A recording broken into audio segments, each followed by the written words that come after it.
Hello. Welcome to AJC Perspectives. I'm Jason Isaacson of the American Jewish Committee, and I'm delighted to be joined today by my longtime friend, Laura Blumenfeld, Middle East analyst, New York Times bestselling author, and senior fellow at the Philip Merrill Center for Strategic Studies at Johns Hopkins University's School for Advanced International Studies. Laura previously served as senior policy advisor on the State Department's Israeli-Palestinian negotiating team. She is an award-winning reporter. She worked for the Washington Post for 20 years, covering the Middle East, national security, and presidential politics.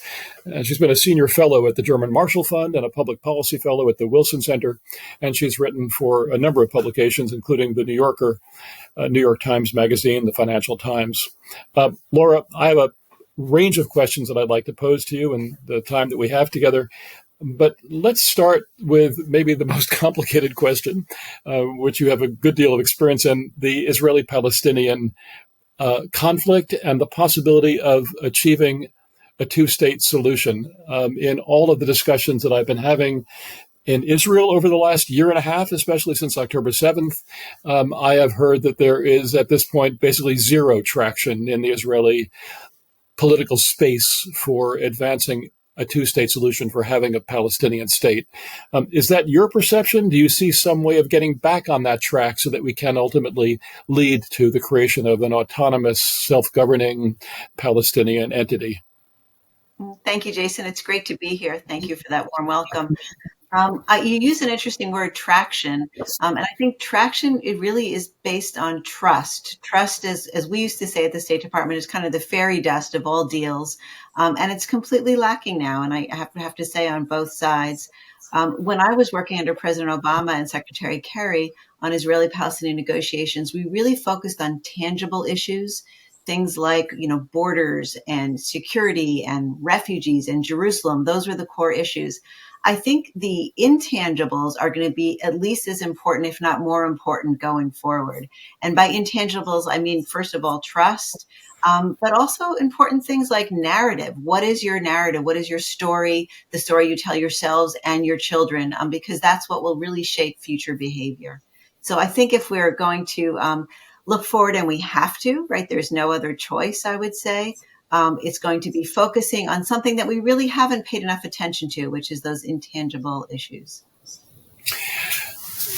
Let's say under the Trump administration, which is dedicated to advancing the spirit of the Abraham Accords that were achieved in the last months of the first Trump administration. And that, let's remember, of course, President Trump in that first term did advance some kind of a political solution to the Israeli-Palestinian conflict as he put forward his Peace to Prosperity plan, creating some kind of a rump Palestinian state, but it had attributes of statehood. If he wants to push in that direction, and against this very difficult environment that we now have in Israel and among the Palestinians, this lack of trust that you're talking about, is there a way that a President Trump, with that determination and with his team, could manage to convince the parties to work together and to establish trust and take the risks that would be involved in creating a Palestinian state? Could he do that with Prime Minister Netanyahu, who has been so dead set against the possibility of a Palestinian state?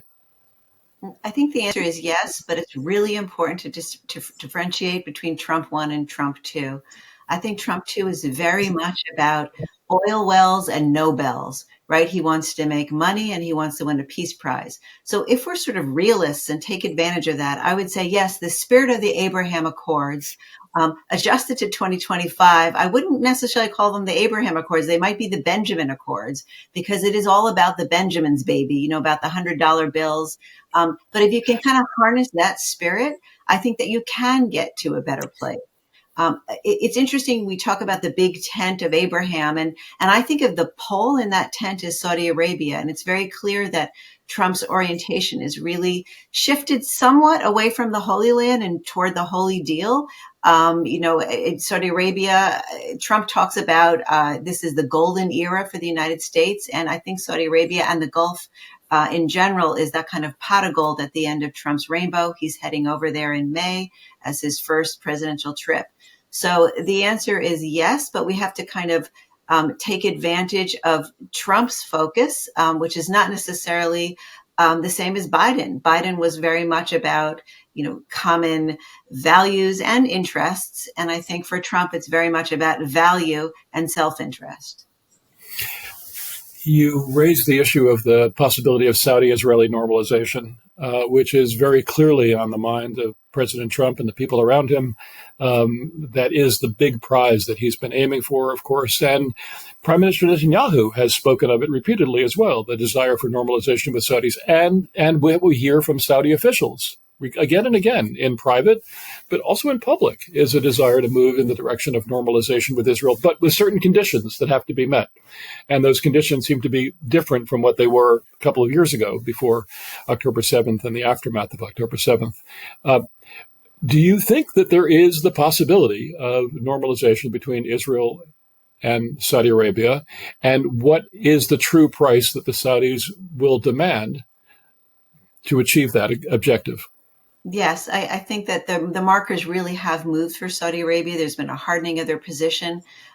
They talk about Saudi Arabia as kind of the survival of the skittish. They've been very much on the fence and are really loath to commit at this point. Like many other countries in the Middle East, I think they're doing a combination of kind of hedging and hoping and also a little bit of hiding, frankly, because it's dangerous to be in the crosshairs of Trump these days. The one thing that I've heard, again, from several high-level officials across the region is we don't want to end up like Zelensky. So there is a little bit of that, of hiding. I think also we have to think about Israel's priorities. I don't think Saudi Arabia normalization is not priority number one for Netanyahu, the prime minister. It's Iran, number one. And if we're thinking about expanding the Abraham Accords, you might look to some other countries. Like, I know it sounds funny and it would have been laughable maybe even a year ago, but Lebanon, where, again, Israeli military officials will say with a little bit of goodwill, they could solve all their problems in a day or two. 24 hours, give me, as one official put it. The 5 posts that Israel is maintaining there for security, they could withdraw from easily. There are some border issues. Those are resolvable. Israel's holding some Hezbollah operatives, and they can talk about negotiating that even through the UN. So I think it's important to kind of open our horizons and not focus necessarily on Saudi Arabia, because the ground has really shifted for everyone there. But staying on Saudi Arabia just for a moment, because I've seen some of the things that you've been saying also over the years about Saudi-Israeli normalization, and I think you've expressed real concern, and I've heard this from a few other people, but not as clearly as from you, the danger of this kind of public negotiation over the details of a Saudi-Israeli deal, and the elevation of the issue as a priority, which changes the dynamic in any kind of a negotiation. What is that danger, and how is it possible to achieve normalization, knowing that whatever they come up with will dissatisfy some very significant portion of, frankly, both constituencies, I assume? Well, just from personal experience, when our talks failed between Israelis and Palestinians back under the Obama administration, we were sort of stunned. I was in Jerusalem when the whole thing fell apart. And I remember a colleague and I, we wandered over to the British ambassador's residence in Tel Aviv. He took us in and he gave us a cup of tea. It was like a little comfort visit. And he said, we always forget that in the end, it's the domestic politics that undoes us. And that was true for the Palestinians and the Israelis at that point when we were negotiating in 2014. But, right up against October 7th of 2023, it was clear that Israel was inching very, very close to this normalization deal. Hamas was not a party at the table, and so they poisoned the meal. That attack was launched just 3 days before Secretary of State Blinken was scheduled to come over to the region October 10th and actually insert and bring in the Palestinians to make that kind of sweep gesture toward them, what was more than just a gesture, so that the Saudis could kind of come forward and validate a treaty which wouldn't completely ignore the Palestinians. So To quote Secretary Madeleine Albright, who said that peace treaties are like mushrooms, these negotiations thrive in the dark. And I saw that also as a reporter for the Washington Post. One of the first things I did, I was on vacation on a Greek island, and I got a call from the foreign editor at the Washington Post, said, go over to Israel. There's been this secret Oslo negotiation going on. Nobody's heard about it. This was back in the 90s, but it looks like there's some professor in Israel who's been meeting secretly with a Palestinian counterpart. And that's how we got, anything good that has come of our negotiations have usually been in secret. And it's a mistake, I think, that the Biden made it so public. I do. The Biden administration made that mistake. Yeah, it just seems dangerous to constantly talk about how we can achieve that deal and raising the expectation that it is just around the corner when we all know that an awful lot of compromises are going to have to be made.